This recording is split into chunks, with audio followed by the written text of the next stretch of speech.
In this video, we'll talk about ethics in anthropology. These are the ethical standards and principles that guide the behavior of anthropologists when they're in the field.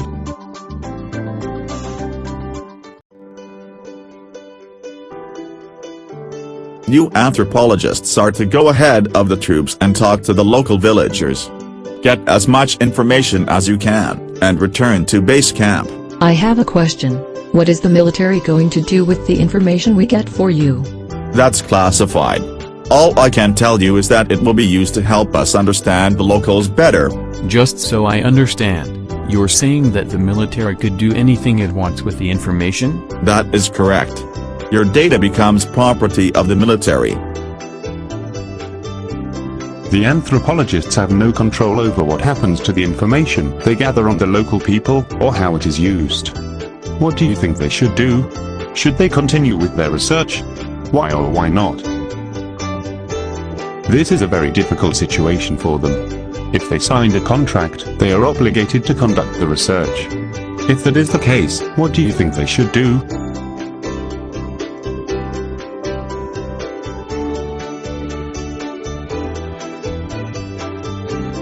I don't feel good about this, Mark. Neither do I. But we have a contract. What should we do? We have to do the work, but we don't have to ask questions that would provide information that could get the locals killed. Did you hear that Facebook conducted an experiment on people? No, I didn't know about it. What kind of an experiment? Back in 2012, for 1 week, some Facebook users were fed less positive emotional content on their news feed than usual, and others saw less negative emotional stuff. Facebook then tracked what those users posted after they viewed the manipulated news feeds. That is completely unethical. What do you mean? It was only an experiment. What about informed consent? Aren't we supposed to be able to give our consent to be part of an experiment? What's informed consent? In anthropology, you tell your research participants the purpose of the research, and risks and benefits to them, so they can make an educated decision whether to participate. When you sign up for Facebook, don't you agree to let it use your data for analysis, testing, and research? That may make it legal, but it doesn't make it ethical. What do you think? Was the Facebook experiment ethical? Why or why not? Why is informed consent so important? Are there times when a researcher might get informed consent after completion of the research?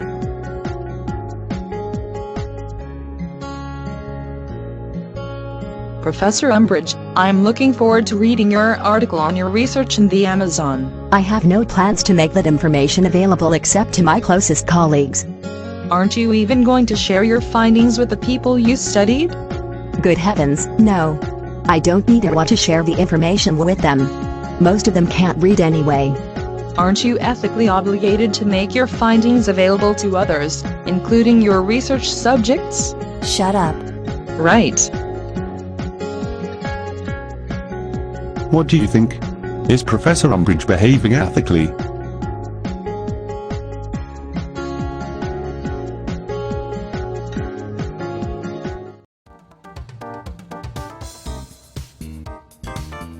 Hello Paula. Can I read your notes? What did you write about me? Come on, let me see them. No Harry, you can't read my notes. Why not? If you wrote something about me, I have a right to see what you wrote. No, you don't have that right. You signed a consent form and agreed to take part in this research. You are going to be sorry if you don't let me read those notes. I will tell my dad, the chief, and he will make you show them to me. It looks like Paula has a problem. This research participant is trying to intimidate her into letting him read her notes. What should Paula do? I'm sure your father the chief would like his own privacy protected, and so would everyone else who is mentioned in this notebook. And how would your father react if I were to tell him you tried to threaten me into allowing you to invade everyone's privacy? I'm sorry Paula. Please let's forget this ever happened.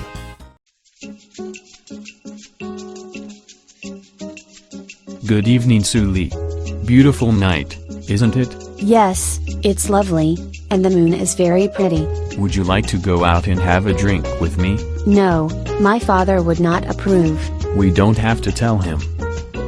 He will know. People will see us and tell him. Tongues will wag. But I think I'm in love with you, Su Li. It looks like the anthropologist has fallen in love with one of his cultural consultants. Is there anything wrong with that? It depends on a few things. Is she old enough, according to her culture's standards, to make a decision about whether to date someone? Or is she considered a minor? She expressed concern about her father finding out. This means the relationship would not be acceptable to her family. In the case of two consenting adults who will not break any cultural taboos by dating, it is within ethical guidelines to have a relationship. However, if there are any impediments, including the age of the person and their marital status, a romantic relationship is unethical and should be avoided. Okay, Su Li. Let's just be friends, if that's okay. You must also consider that your other participants may find it unprofessional of you to have a romantic relationship with a research participant. In that case, becoming involved with someone could jeopardize your rapport with other participants and make your research difficult. You might not want to risk that. Yes, we can be friends.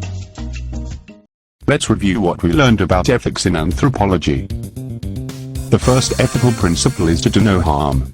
That means that your research should not harm anyone in any way. The second principle is to obtain informed consent and permissions. Your participants must understand the research and give consent to participate. The third principle is to make your results accessible to other researchers through publication, and by allowing your participants to see your published work. The fourth principle is to protect and preserve your records, especially when they contain sensitive information that may be traced back to an individual. And finally, maintain respectful and professional relationships with your research participants. I hope you understand these ethical principles and can apply them. Some situations are difficult, but a good rule of thumb is to always follow the first principle. Do no harm. A second rule of thumb is to abide by the more restrictive and stringent mores, values, and laws, whether they are those of your own culture or the one you study. For more information, visit the American Anthropological Association's website on your screen.